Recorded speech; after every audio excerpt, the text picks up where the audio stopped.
Thank you for coming. The room is full, which is good. Team is definitely attractive one, but not very optimistic.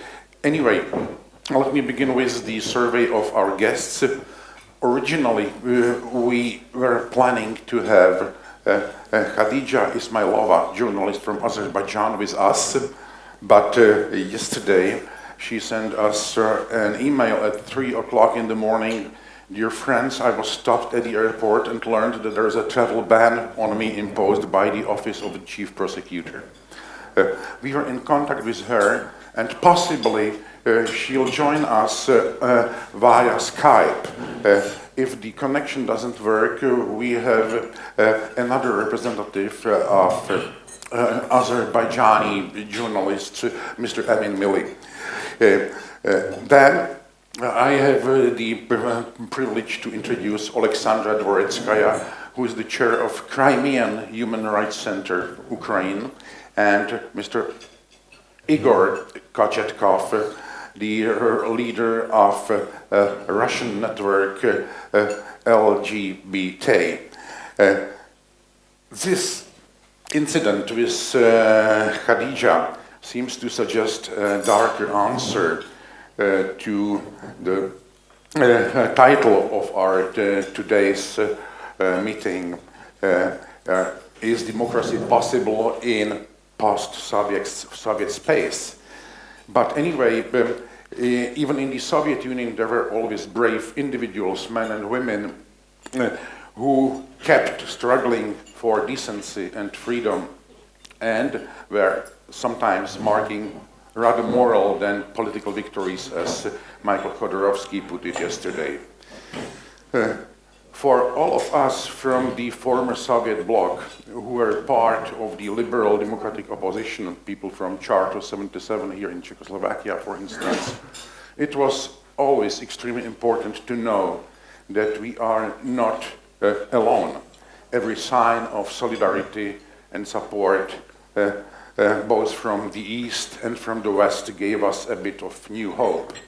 So I'd like to ask all of you, guests of our today's panel, to transmit the same message back home. You are not alone. We think about you, and we like to express our solidarity with your very hard but extremely important work. So that's just the beginning. And now, a good news. Khadija Ismayilova is online with us. Hello, Khadija. Can you hear us? It is not yet the case, probably. Tomáš Vrba speaking, Forum 2000, Working Breakfast. Is democracy possible in the post-Soviet space? I'm calling Khadija Ismayilova. Connection doesn't seem to work. If it will be repaired in a while, we'll give her a floor a little bit later. That's why I'm going to give the floor to Mr. Emin Milli. But there's one technical precondition. Our time is limited. We have exactly 1 hour, or even a little bit less, because at 9:15 sharp, we have to end the morning session. And what I suggest that in the beginning, every speaker will have the floor for about 5 or 6 minutes. In Alexandra's case, a little bit more, because her message is extremely important too. After that, we may exchange opinions, members of the panel, and after that, I'll open the debate for you, questions and answers period. If you'll be willing to ask the question, please always introduce yourself by name and your position. Thank you. So please, Emin. Thank you very much. Actually, I'm very sorry to start because I was Plan B, and I'm replacing my friend Khadija. I hope still there will be connection with her so she could speak herself. But I'm here to speak on her behalf. I've been myself twice in prison in Azerbaijan, and Khadija was, campaigning, one of the people who campaigned on my release and did a lot of great job. And now you can see that she's a person who is targeted herself. And this is a question that we ask ourselves every day in Azerbaijan: who is the next? So today Khadija is the next, and her case is very exemplary about the situation in Azerbaijan and post-Soviet space. She is the leading investigative journalist in Azerbaijan, and she has exposed in her numerous investigations the wealth of Aliyevs inside of the country and outside of the country. And every time she's asked this question, she's saying, actually, I'm not on purpose trying to uncover, you know, behind which business Aliyev stand. It's just everything you dig a bit deeper, there's the same family is coming after this. What Khadija's case is telling us, it is a very sad story in my view, and I have very few time, so I want to use this time very effectively. In my view, her case is an absolute failure of US and EU foreign policy in our region. The reason why Khadija is targeted today because we do not have hundreds of investigative journalists in Azerbaijan who could do exactly her job. For example, you have, it has never been like it is today. I mean, Azerbaijan, I remember, entered Council of Europe in 2001 together with Armenia. I was a student back then in Germany, and I remember how hopeful I was, and many people, many Democrats in Azerbaijan. But more than 10 years later, we have the fact that a small dictatorship on the periphery of Europe is holding the chairmanship of the Council of Europe. So I think Aliyev was very effective dictator in humiliating and undermining the very core institutions that should have stood up against exactly those sort of dictatorships in Europe. But today we actually celebrate, you know, dictatorship success and efficiency, and unfortunately democracies today are losing the ground. They have in many ways, I would say, foreign policy is losing touch with reality. It has been happening for some time, and now we see the consequences. You know, Aliyev is just another version of Putin. It's a much smaller version. Some could argue less dangerous, yes, but these are partners. But it's still not understood in DC or in London, in Brussels. You still have situations where people think that he's an ally, and actually Azerbaijan moving today with cosmic speed towards Eurasian Union. The recent fact that Zhirinovsky visited Aliyev after his speeches where he said that Azerbaijanis are a bunch of sheep and Azerbaijan never existed and it has always been part of Russia, or we can bomb Baku. After all these things, Aliyev was forced to meet with him personally, which in a diplomatic and political language is Aliyev's humiliation and acceptance of very naked power that Putin shows in the region. So geopolitical situation changed in the region to such a degree that everything what we have today, including Khadija's imposing of travel ban on more than 100 political prisoners in Azerbaijan, basically everyone who stands for human rights and democracy in Azerbaijan is today targeted, and the travel bans imposed on them. I have seen no one who supports our closer ties with Russia banned, arrested, or targeted in any way. We have recently, and absurdity of situation is that the absolute, the apex of repressions in our recent history of independence comes exactly to the period when Azerbaijan started to hold the chairmanship in the Council of Europe.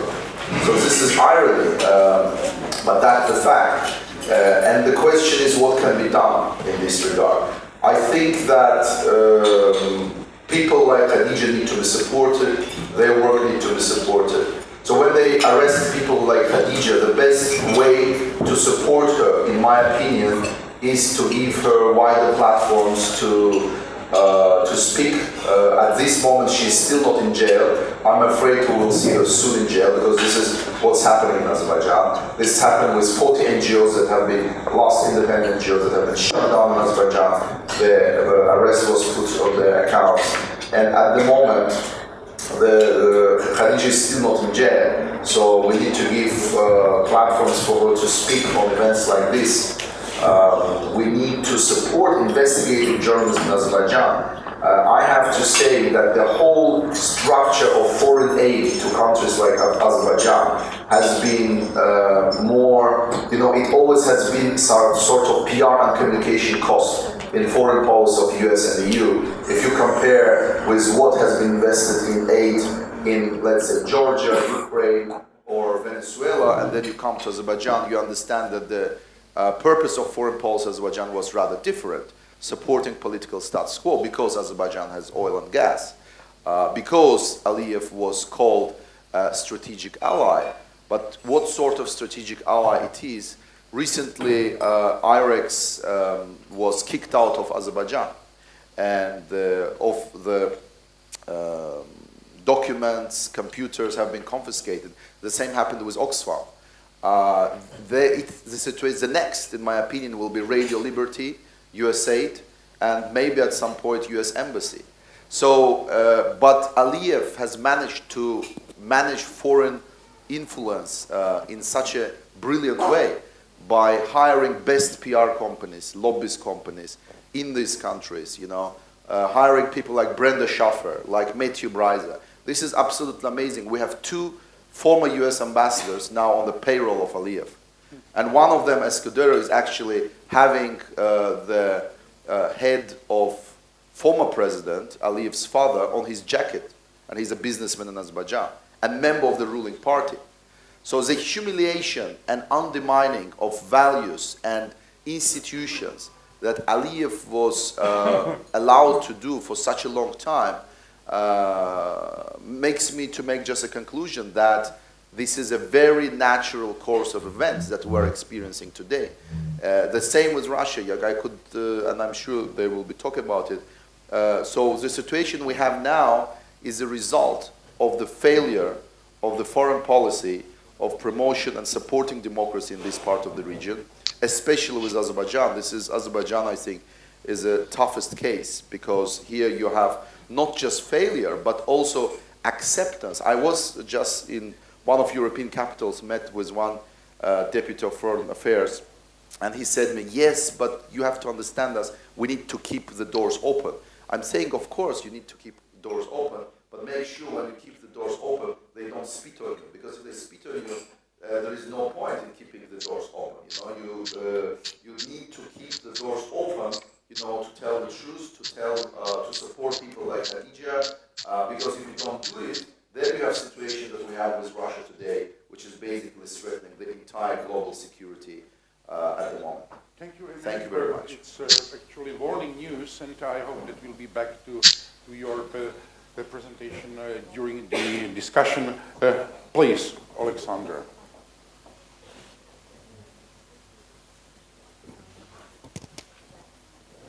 Excuse me. Khadija, do you hear me?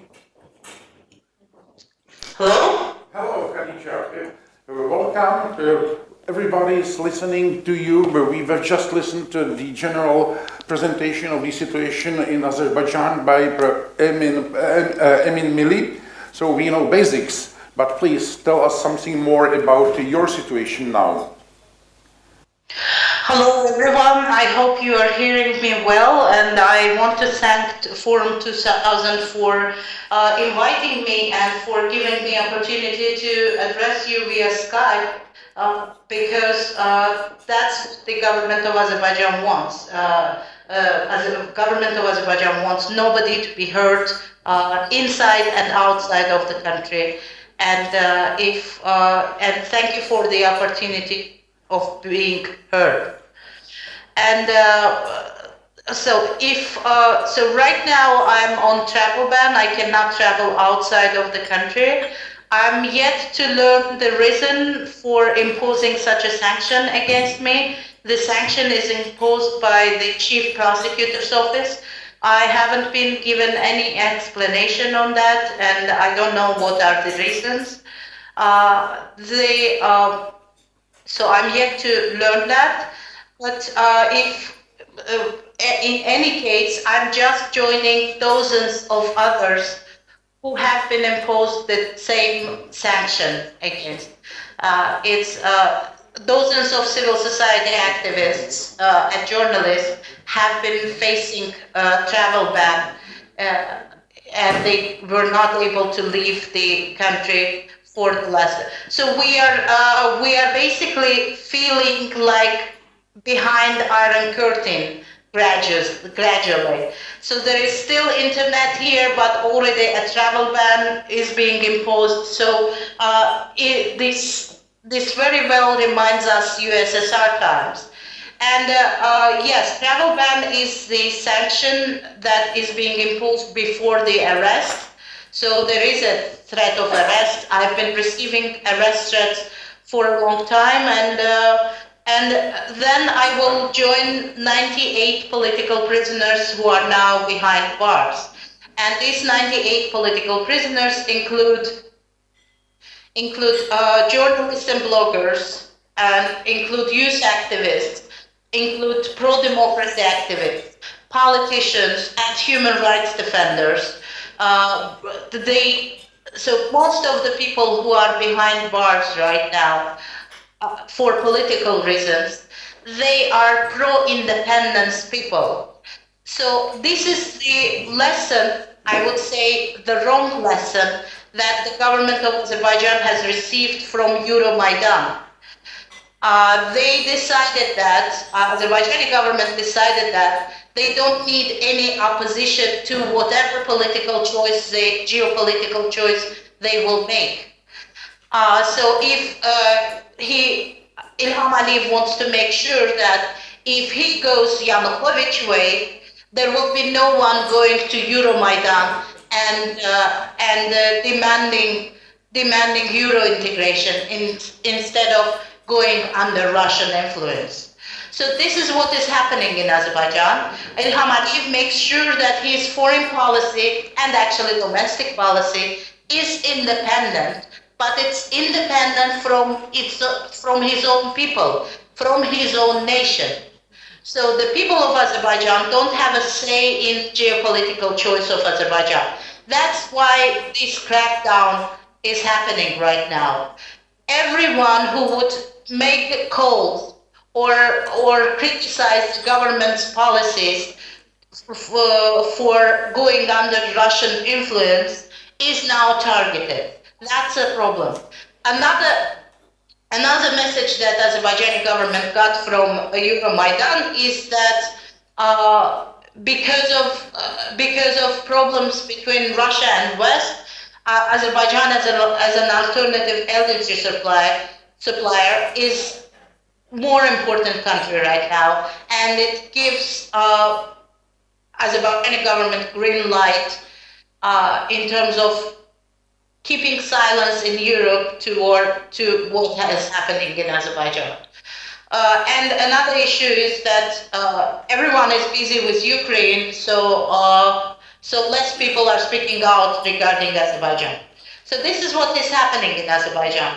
People who are for Euro integration are targeted, and the government is suppressing every critical voice. And yesterday there was a rally of the National Council of Democratic Forces, and opposition and independent people, they came to rally to raise their voice against the political oppression. And they came there with European flag, with national flag and with European flag. So this is, I think this is now where we think on which side the government of Azerbaijan is and what is possible geopolitical solution for Azerbaijan. And then we have to think about, and I should add my voice to what Emin has said before. Here we have to think about whether the West is ready for any geopolitical position or any political solution Azerbaijani government is Thank you very much, Khadija. Now the connection is a little bit disturbed, but stay with us, and we have still something more than half an hour, and in the debate we'll try to address you again. Okay, thank you. Thank you very much. And I'd like to deliver the message I was telling to others in the beginning of this panel, that we want to express our deep sympathy with you, solidarity on behalf of the Forum 2000, and also on behalf of all people who were trying to fight for freedoms before 1989, still as a part of former Soviet bloc. Thanks, and hear from you very soon. Please, Oleksandra. But maybe I just introduce you that you are actually active in the human rights section in Crimea, which is a very extremely sensitive part of Ukraine, as everybody knows. And my generation of Czechs and Slovaks remembers very well how it feels where you are occupied by foreign troops without any provocation, and not in wartime, but in peacetime. So we can understand a lot. Здравствуйте. Я сразу извинюсь, что буду говорить на русском. К сожалению, мой английский не позволяет быстро в 5 минут рассказать о событиях последнего года, которые, наверное, для нашей страны были более важными, чем предыдущие 22 года независимости. Произошло слишком много всего, но я попробую рассказать о этих нескольких картинках, которые присутствуют в большей части европейских СМИ как 3 отдельных события. Это Евромайдан, это оккупация Крыма и это военный конфликт на востоке Украины, как, наверное, что-то одно общее, как ситуацию в нашей стране. Hello, ladies and gentlemen. I'm sorry I'm going to speak in Russian because I have very limited time to share the information with you, and my English is pretty slow, so I'm going to speak in Russian. And to tell the truth, the situation in Crimea was more critical during the recent months than within the 22 years of independence of Ukraine. And I'm going to tell you about 3 areas that are most important for Ukraine recently. And I guess that the Western media cover these events in a different manner. And I'm going to talk about Euromaidan, the occupation of Crimea, and the military events in the eastern Ukraine.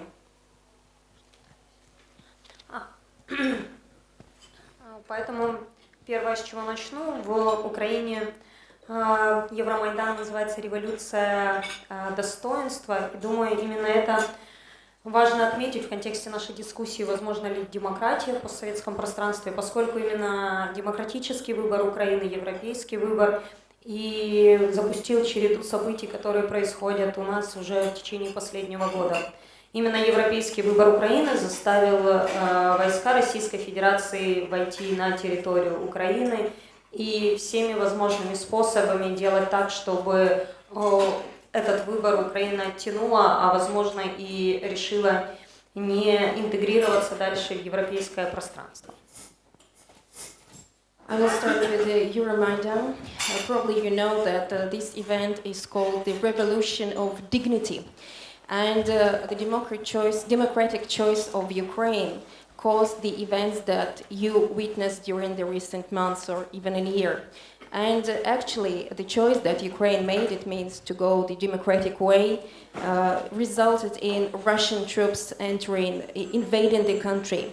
And eventually, the Russian troops hope that there will be either a delay in the democratic association with the Ukraine, or even the decision not to join the European Union at all. That's what Russia wants.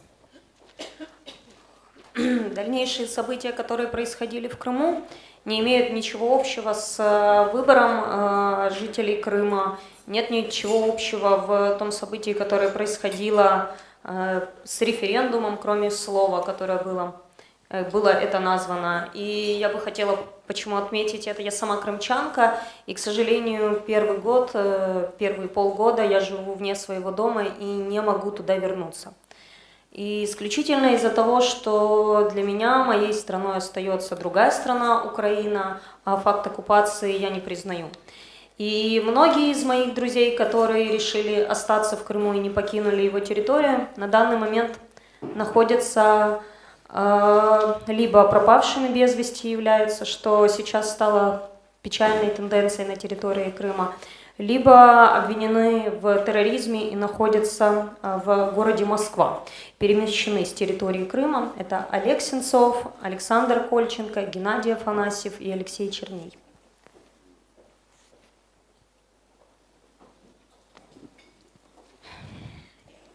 So speaking about Crimea, the annexation of Crimea has nothing to do with the choice of the Crimean.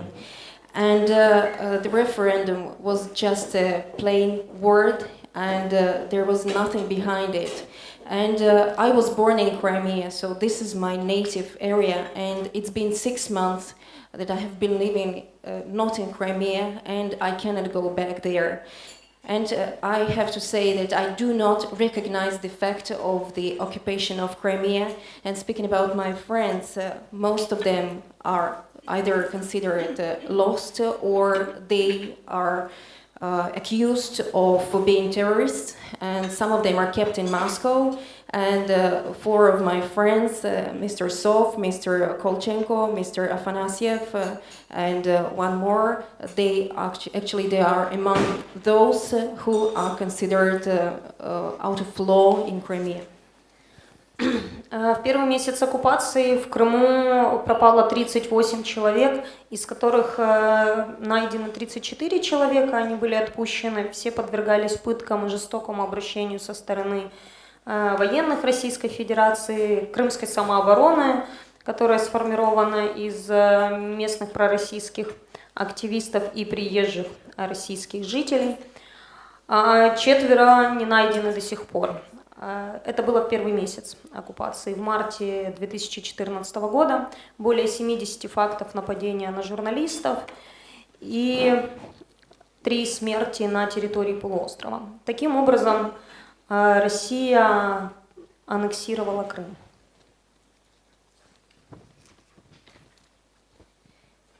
During the first months of occupation, it means March 2014, 38 people disappeared. 34 of them were found eventually, but they were tortured by militants, by pro-Russian defenders, by Russian troops, and 4 of them we don't know what happened to them. And we registered 70 attacks on journalists. 3 of them died eventually. And actually, what we see that this is the Russian annexation of Crimea, and this is the fact. С момента оккупации в Крыму пропало около 20 человек. В основном это активисты, в основном крымско-татарские активисты. И недавно один парень, который пропал, ему было 23 года, его нашли повешенным на территории заброшенного санатория. Таким образом, Россия ведет в Крыму политику, похожую на Чеченскую республику, где насильственные исчезновения неугодных становятся нормой.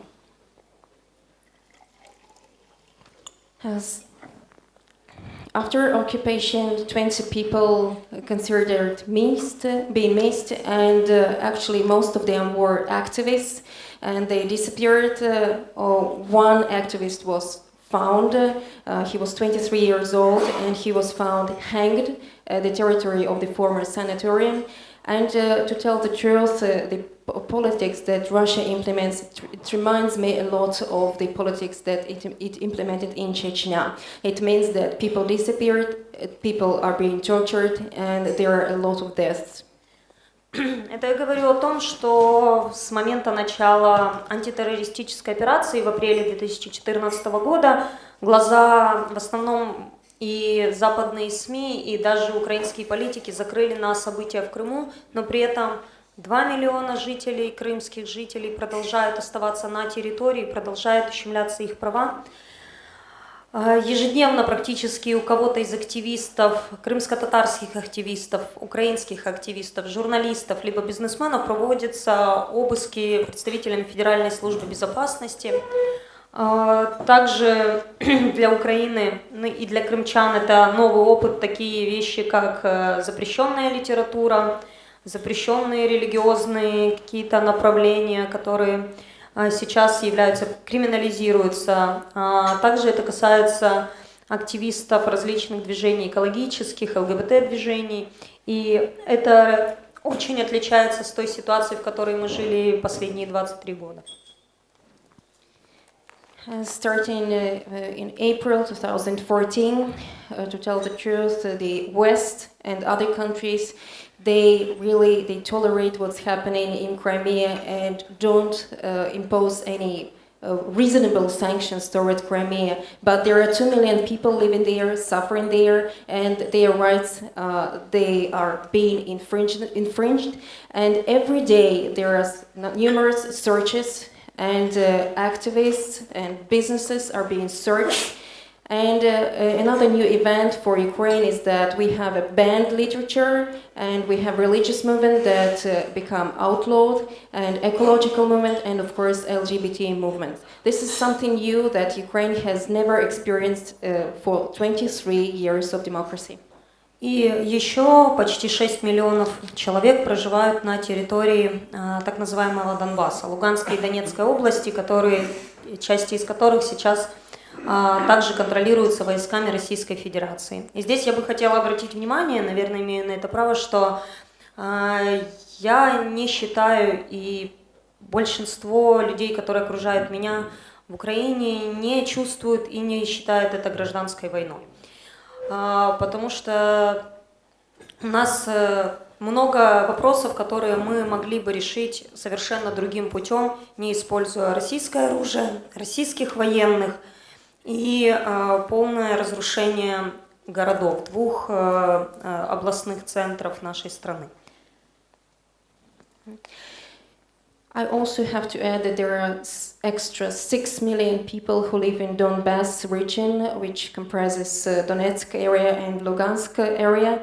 And these regions are controlled by Russian troops at the moment. And in my opinion, and this is not only my opinion, but also the opinion of my friends and colleagues, we don't consider the conflict in Donbass a civil war. We think that there are a lot of questions, a lot of disputes, a lot of critical issues that can be solved differently. It means it can be solved without Russian troops involved. Про фашизм еще скажу. Считаю, что в Украине есть проблема с правыми идеологиями, так же, как она есть, наверное, в каждой стране европейской, но то, что происходит на Востоке, ничего общего с борьбой с фашизмом не имеет. И, наверное, те события, которые рассказывают под видом антифашистского такого противостояния киевской хунте, оно не имеет ничего общего, а скорее больше напоминает фашизм. С момента оккупации Донбасса более 2000 человек прошли через плен. Около 1200 человек на данный момент отпущены. Мы не знаем, сколько людей в это время были убиты, поскольку эти территории контролируются террористами, и поступают свидетельства о захоронениях просто без медицинского свидетельствования, без родных. И еще около 1500 человек сейчас, включая военных, находятся в плену у террористов. And I also want to speak about fascism. We know that in every European countries there are ultra-right parties, and it is presented in media that actually what is happening in the East is a fight with fascism, but in my opinion it has nothing to do with the fight with fascism.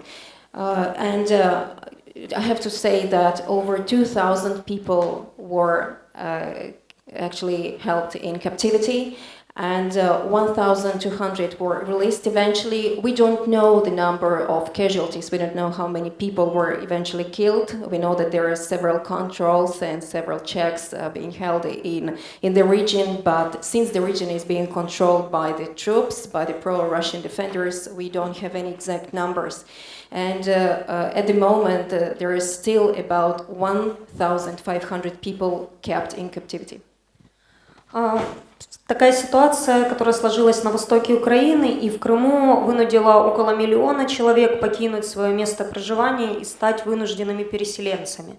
Это также новый вызов для Украины, поскольку сама власть не была готова к тому, чтобы принимать людей из областей, которые лишились своего дома и просто вынуждены выехать и оказаться совершенно на новой территории для себя, без работы, без места обучения, без места проживания. И при этом еще и массово подвергавшиеся и обстрелам, и информационной такой пропаганде сильной, в которой постоянно доказывалось, что на территории Украины, которая не контролируется террористами, а это все-таки большая часть украинской территории, вас никто не ждет. And in addition to the crisis in the east of Ukraine, we have 1 million refugees who had to leave Crimea, and they had to flee to different regions of Ukraine, and of course the officials were not ready for such an influx of people. And we see that these people have, most of them, they have no work, they don't have anywhere to study, and they have no place to live. So, in addition to it, they were highly influenced by propaganda, and the propaganda was saying to them that no one was waiting for them in other regions, and actually they might have no future if they move. Да. И в завершении хотела сказать, что от того, будет ли демократия в Украине и будет ли Украина целостной, а я считаю, что без Крыма и без каких-то частей Восточной Украины Украина не может себя считать государством в целом, зависит и о том, какая будет ситуация в Европе. Я думаю, что многие это замечают, особенно там, где Россия имеет сильное лобби, используя СМИ, используя подкуп журналистов, используя подкуп политиков, и это влияет, украинские события, это не внутренняя проблема, это проблема всего региона, где Россия ставит под сомнение европейские ценности, ценности прав человека и ценности демократии. Спасибо. And to sum up, I would say that the outcome of this situation, it means whether democracy will be established in Ukraine, whether Ukraine will remain whole, it means whether Crimea will be given back to Ukraine. All these matters, they will eventually result in whether European values will be supported or not. I don't think that the European situation is an internal affair. I think it affects the entire Europe. And you could easily see it in different areas where Russians, for example, have their very heavy lobbying. And of course, they care how the Ukrainian situation will affect Europe. So if the Ukraine is not whole and if the Ukraine is not democratic, I think that we cannot consider European values integral and preserved. Thank you very much, Oleksandra Dvoretskaya. Now I'd like to give the floor to Mr. Igor Kochetkov, the chairman of the Russian lesbian gay movement since 2008. He was active in different fields, historian by education. He is involved in non-governmental organizations offering also legal and social help to members of the movement. We know how it's always difficult for minorities, specifically in authoritarian or totalitarian regimes, and minorities are always victims of every attempt to control the totality of the society. But on the other hand, we can always count with simple mathematics that defending freedom of minorities, defending the rights of minorities equals defending rights and freedom of the whole society. So, in spite of the fact that minorities are being criminalized or marginalized, their struggle is extremely important. Please, Mr. Kochetkov, you have the floor. Доброе утро, дорогие друзья. Я не буду сейчас подробно говорить о текущих событиях, и я даже не буду говорить подробно о положении меньшинств в России, потому что, думаю, если вы так рано встали, чтобы с нами позавтракать, вы и так все знаете.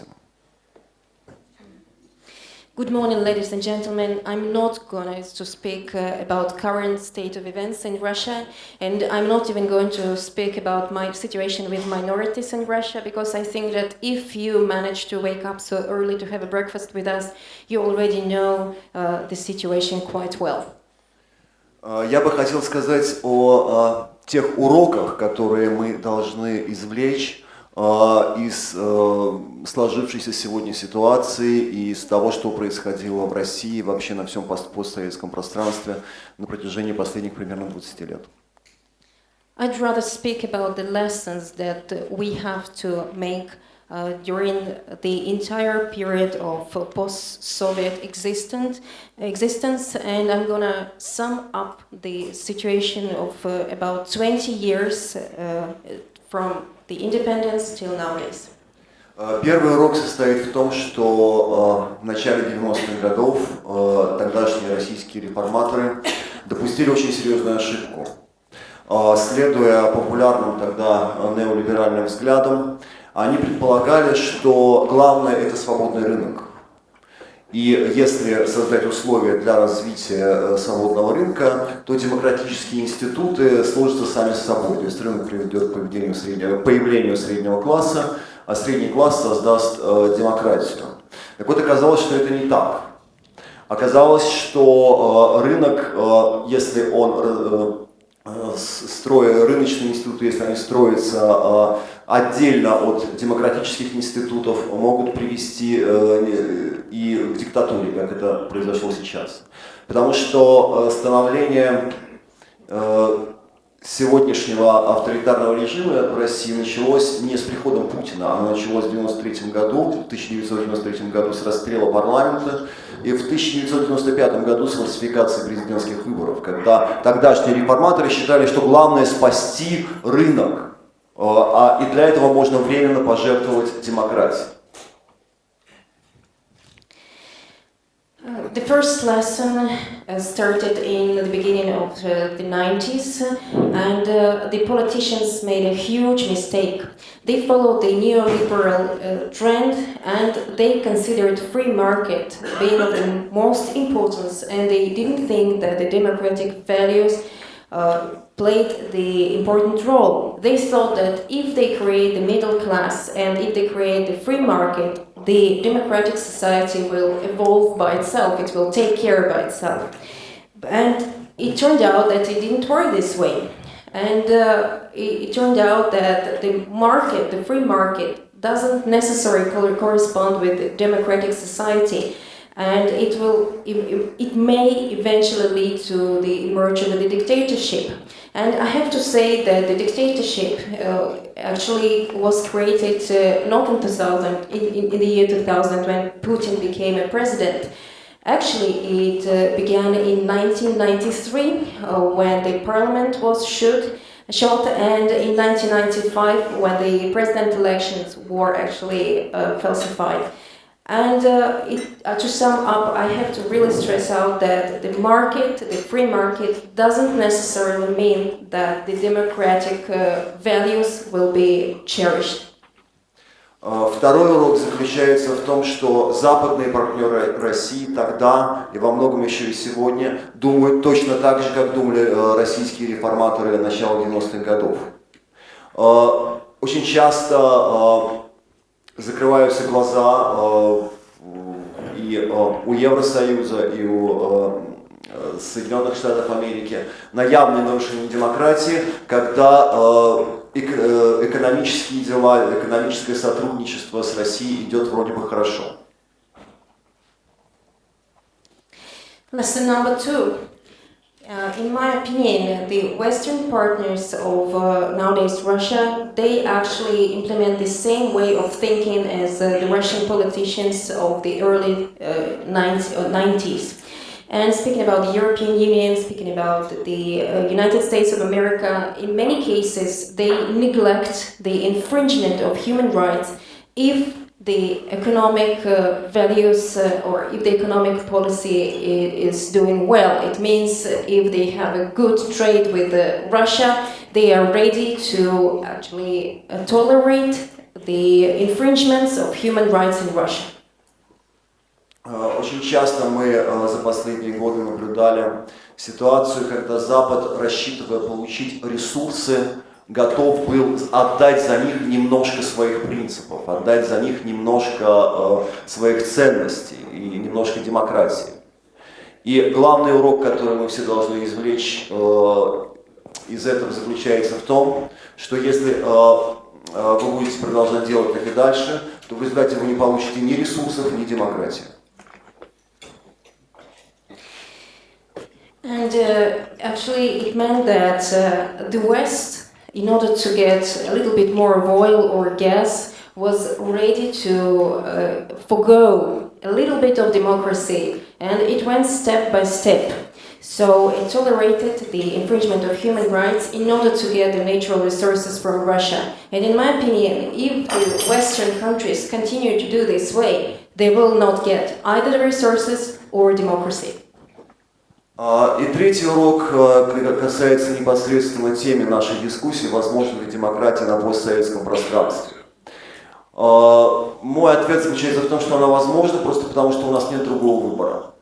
Дело в том, что отсутствие демократии в условиях сложного общества, где присутствуют разные группы с разными интересами, в условиях сложной экономики, рыночной экономики, приводит к тому, что не работают механизмы политической конкуренции, механизмы отбора людей и идей, которые способны предлагать адекватные этой сложной ситуации решения.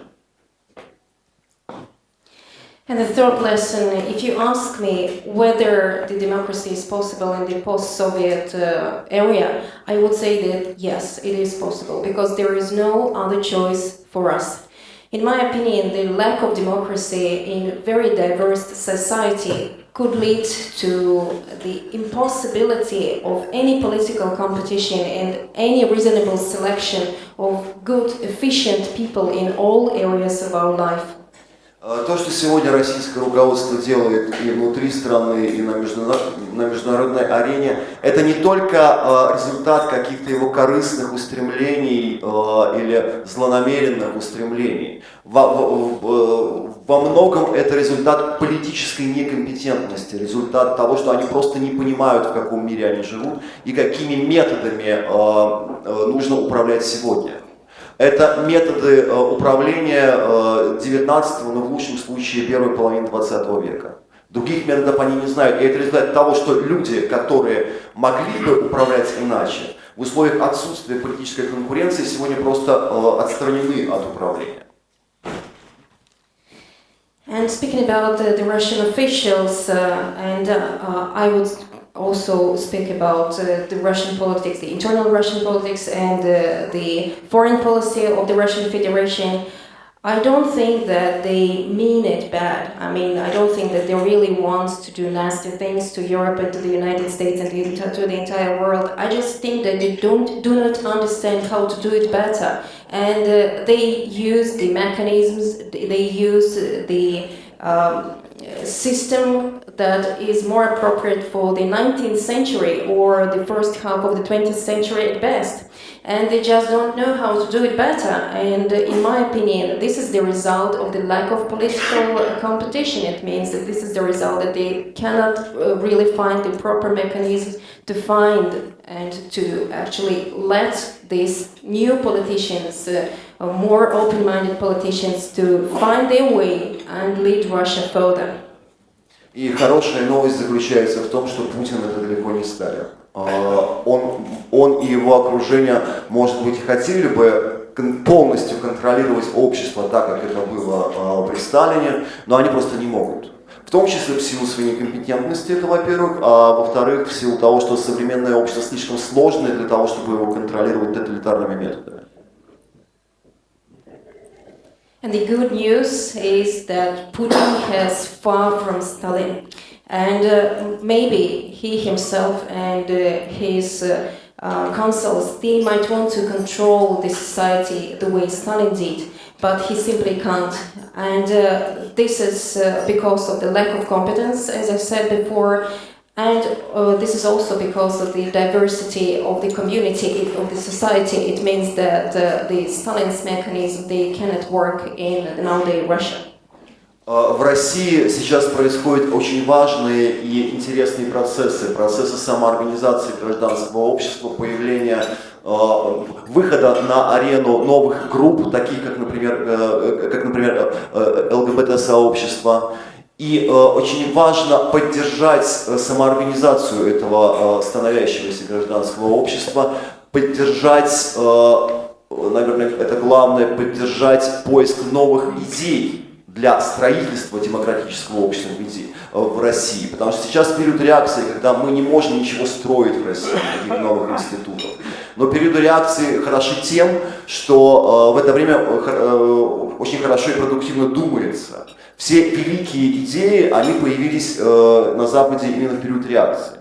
Поэтому сейчас очень важно поддержать и, во-первых, интеллектуальную работу гражданского общества в России, и работу по внутренней самоорганизации гражданского общества. Очень важно не дать российским властям подавить те ростки самоорганизации, которые сейчас появляются и развиваются. And also good news about Russia that we do not experience stagnation, not at all. I think that the civic society is evolving at the moment, and the self-organized communities, they are also evolving. New groups appear. The LGBT society community is evolving, and it is happening by itself, actually.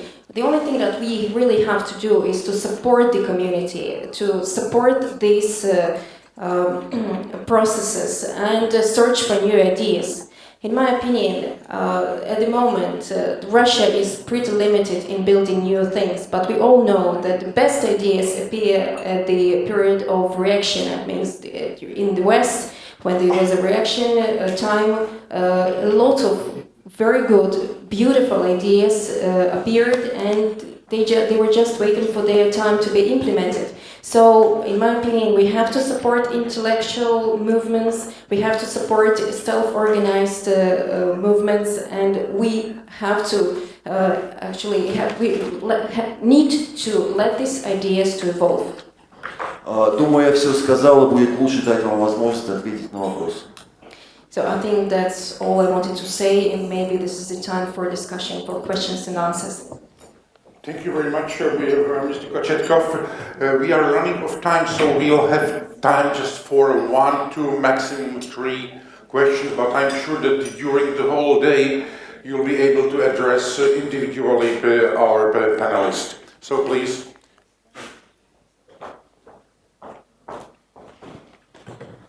Thank you. Victor Makaros, Minister of Foreign Affairs of Latvia. First of all, my sympathies and admiration for the panelists and your comrades who actually do fantastic work, which is quite difficult. Second, I think that yes, democracy is possible in the post-Soviet countries, and the Baltic states actually are a good encouragement and somewhat, to some degree, also an example of that. Thirdly, and most importantly, my question to all of the panelists: what can the EU realistically do to help you build democracies in your countries? Realistically speaking, taking into consideration the constraints, what can we do practically? Thank you. Let me give you a very practical answer. EU Commissioner Füle was in Azerbaijan recently, in the middle of when everyone was arrested, all NGOs have been, independent NGOs have been shut down. Mr. Commissioner made a statement. Now we have 3 million euros to support civil society in Azerbaijan. So you may think it's a great and very wise statement. But if you know EU regulations on Azerbaijan, this means under current legal situation that these 3 million euros will go to Gongos. Because according to EU rules, only they can support only registered NGOs in Azerbaijan. So the solution is, in my opinion, and I know it may be very difficult, to take this money from EU and give it to European Endowment to Democracy. Because European Endowment, it is not, I've been too harsh in my critics, but you know, in West you have good mechanisms and tools which are flexible, which can be applied and can work in a totalitarian environment like in Russia, Azerbaijan and so on. And organizations, bureaucracies, that is a nightmare. They are counterproductive. So the entire EU structure and the way how they manage the funds so well in Azerbaijan has been counterproductive. You know, they have been given money to basically Gongos, a lot of Gongos. And from some period of time, they cannot even give support to real organizations because they moved abroad, and the entire, you know, operational mechanisms have to be quite flexible. Another, and maybe it is a bit expanding the scope of your question, but I have to say it about USAID. USAID have been quite famous in Azerbaijan for giving money to Gongos. And look, I don't mind supporting some sort of change or reforms within even authoritarian governments, but then don't call it promotion of democracy. Don't call it support to, because the chairman of Parliamentary Commission in Azerbaijan, who is responsible for many repressive laws that have been adopted, were given more than $1 million to his NGO that was supposed to reform, you know, those very laws that he just adopted a couple of months ago. Thank you very much. Because it's a shame, and it needs to be changed and addressed on a strategic level. Khadija, are you still with us? Do you want to add something? No, Oleksandra, Dvoretskaya, please. Ну, прежде всего хочется сказать спасибо за то, что уже сделано в Украине, поскольку санкции, которые вводятся в отношении агрессора, а также финансовая помощь, которая оказывается неправительственным организациям в Украине, она ощущается сейчас. Это важно сейчас поддержать финансово также тех людей, которые вынуждены покинуть свои дома. И здесь, возможно, это было бы не только в денежном виде, но и в вариантах каких-то программ, в которых мы могли бы поделиться опытом, каким образом заниматься быстрым строительством жилья, недорого, энергосберегающего жилья, поскольку многие люди остались без своих домов. Это такая первая часть, которую хотелось бы отметить. First of all, we need to thank the European Union and other countries for support that has already been given to our countries.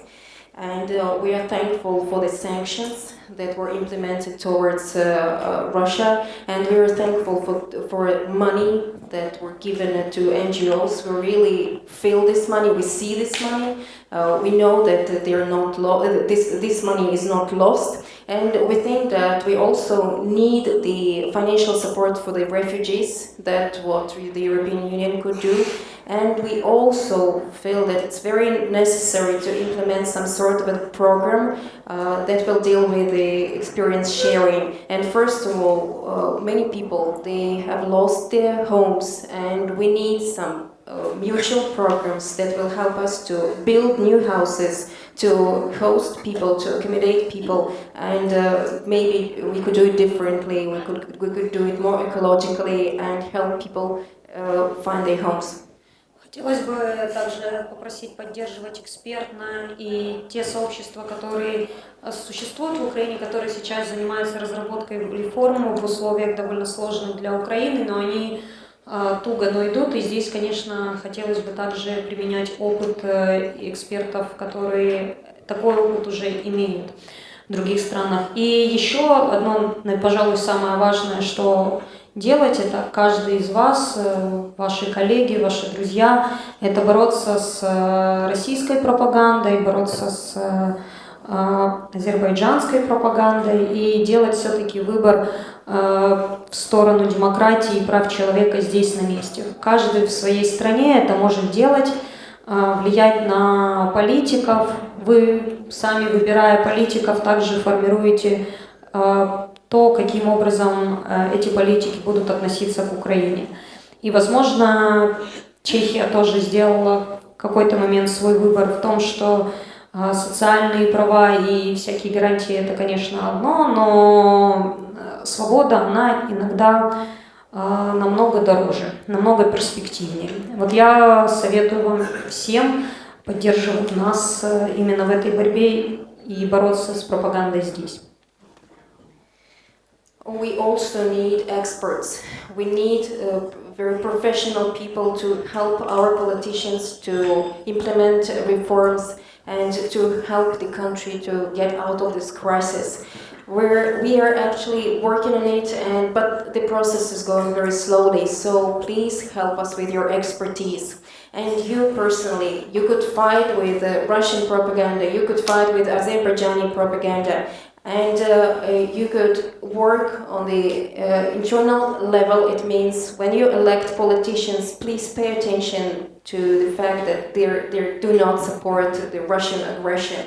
And speaking about the Czech Republic, I know that the social rights and all these benefits and security, it's a very good thing. But in my opinion, you made choice for freedom, and this is much more precious than any benefits. So please support us locally, support us in your countries, support us within your communities, and help us build our democracy. Thank you very much. Igor, the last minute of our session is yours. Моя рекомендация Евросоюзу вытекает из моей речи. Не покупайте ресурсы за свои ценности. В этой сделке вы все равно проиграете. So my recommendation comes from my speech. Please do not trade resources for European values, because if you do so, you will lose. Thank you, everybody.